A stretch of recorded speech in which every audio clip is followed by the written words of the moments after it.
సునాదస్వరము మే 23.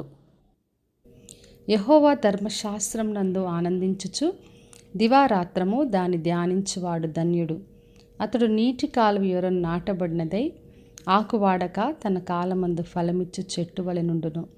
అతడు చేనదంతయు సఫలమగును. మొదటి కీర్తన 2-3 వచనములు.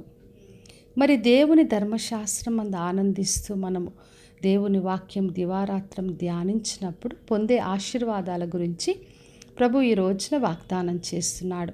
ఎప్పుడైతే దేవుని వాక్యమందు మనం ఆనందిస్తూ దివారాత్రము ధ్యానిస్తామో అప్పుడు ఆకువాడక తన కాలమందు ఫలమిచ్చు చెట్టు వలె ఎప్పుడు కూడా ఫలిస్తామని ప్రభు బయలుపరుస్తున్నాడు. మరి చేసే ప్రతి పనిలో సఫలత పొందుతాం.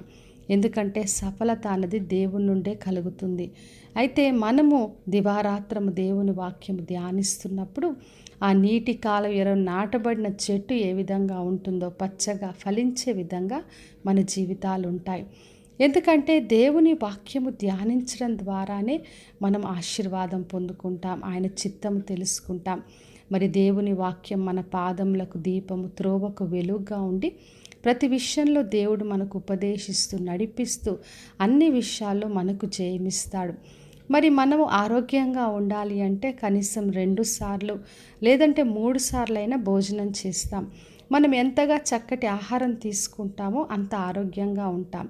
అదేవిధంగా దేవుని వాక్యం మనం ఎంతగా ధ్యానిస్తూ ఆనందిస్తూ ఉంటామో అంతగా దేవుళ్ళు అభివృద్ధి పొందుచు పచ్చగా మంచి జీవితాన్ని కలిగి ఉంటాం.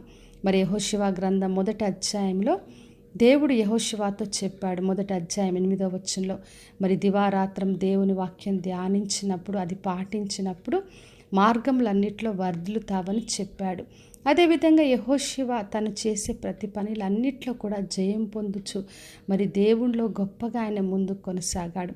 ఎందుకంటే వాక్యమే మనకు ఆధారమైంది. అన్ని విషయాల్లో వాక్యాన్ని ధ్యానిస్తూ మనం దినదినం దేవునిలో ఎదగలం. ఎందుకంటే యోహాను సువార్త 1వ అధ్యాయంలో రాయబడింది. మరి ఆదియందు వాక్యము ఉండెను, వాక్యము దేవుని యొద్ద ఉండెను, వాక్యమే దేవుడై ఉండెను. మరి ఆ వాక్యము శరీరధారి అయి కృపా సత్య సంపూర్ణుడిగా మన మధ్యలో వసించాడు. కాబట్టి నా ప్రియ సహోదరి సహోదర, దేవుని వాక్యం దివారాత్రం ధ్యానిద్దాం. అప్పుడు ప్రతి ఒక్కరం ఫలించి అన్నిట్లో సఫలత పొందుకుంటాం. ప్రార్థన చేసుకుందాం.